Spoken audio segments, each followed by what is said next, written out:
Welcome to The Explainer. Every smart device in your home, on your wrist, or in your city, well, it's a potential doorway for an attack.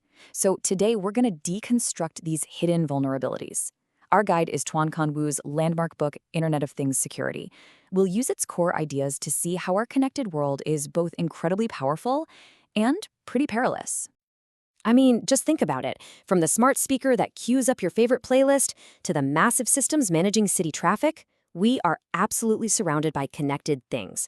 They're all collecting, sharing, and acting on information, basically creating a world with a million new digital eyes and ears. And this isn't science fiction, right? This is the Internet of Things, or IoT, and it's already here. It's this digital fabric that's connecting everything from our fridges to critical industries like our power grids and farms. It's everywhere. And that really brings us to the central question the book tackles.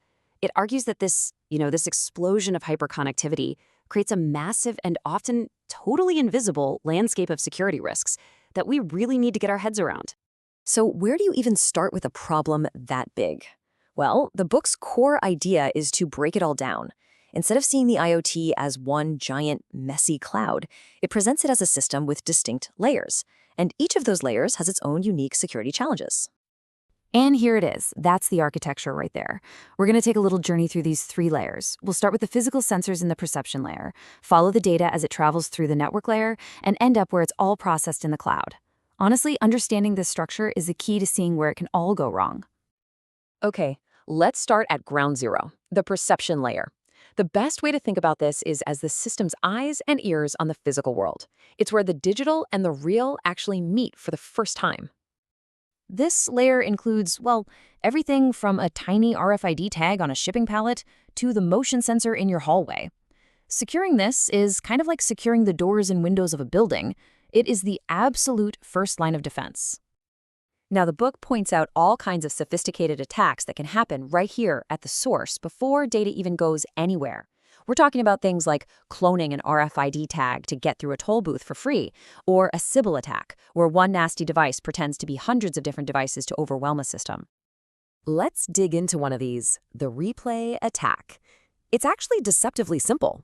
An attacker just captures a valid signal, let's say the command that opens your smart garage, and then they just replay it later to get in. The command itself is totally legitimate. It's just being used at the completely wrong time by the wrong person. So how do you stop something like that? Well, the book explains that some simple but really effective tricks, like including a freshness tag, can totally defeat these attacks. By adding a timestamp, the garage door system knows to reject any command that's more than a few seconds old. And just like that, the replayed signal is completely useless. Okay, so we've secured our doors and windows, but what about the journey the data takes after it's collected? That brings us to the next layer, the network layer. Think of these as the digital highways and pathways that connect all these devices together. The number one tool for protecting data on these pathways is cryptography. This is the science of secure communication. It basically acts like the armored cars and secure couriers of our digital world, making sure messages can't be read or messed with while they're in transit. What's so cool about this slide is how neatly it shows the core idea. You take your message, the plain text, and you use a secret key to scramble it into unreadable ciphertext. Then, the person who's supposed to get it uses their key to unscramble it. To anyone else without the key, it's just gibberish. The book gets into two main ways to do this. First, there is symmetric cryptography. That's like two people sharing one single identical key to a padlock. It's super fast.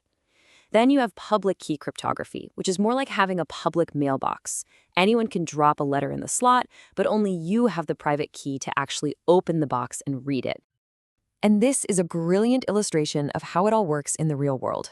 This is the SSL/TLS handshake. It's basically what your browser does to connect securely to your bank's website. It's like a digital conversation where the two sides introduce themselves, prove they are who they say they are, and then agree on a secret code for their chat, all before a single piece of sensitive info is shared. All right, so our data was collected securely and it traveled safely across the network. Where does it end up? Well, it arrives at the brain of the operation, the processing layer.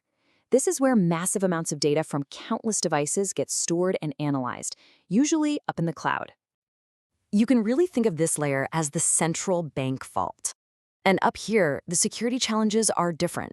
You're not just protecting individual messages anymore, you're safeguarding enormous databases, you're ensuring user privacy, and you're controlling who gets to access what. The book brings up a really critical privacy problem that lives right here, in this layer.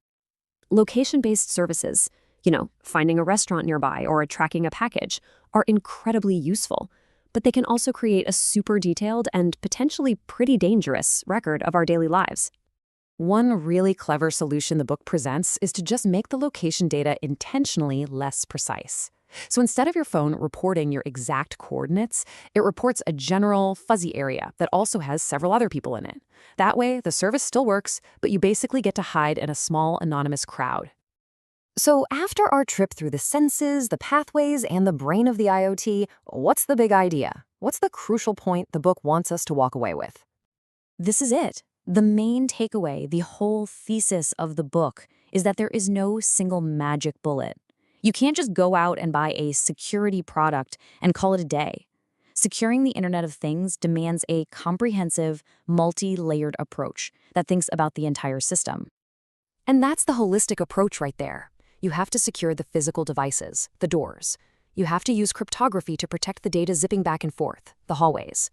And you need rock-solid security and privacy rules in the cloud, the vault. If you protect one without the others, the whole system is left wide open. And so the book leaves us with this really vital question. And it's not just for engineers, it's for all of us. As we keep filling our lives with all these connected devices, are we actually thinking enough about the architecture we need to build to truly secure the future we're creating?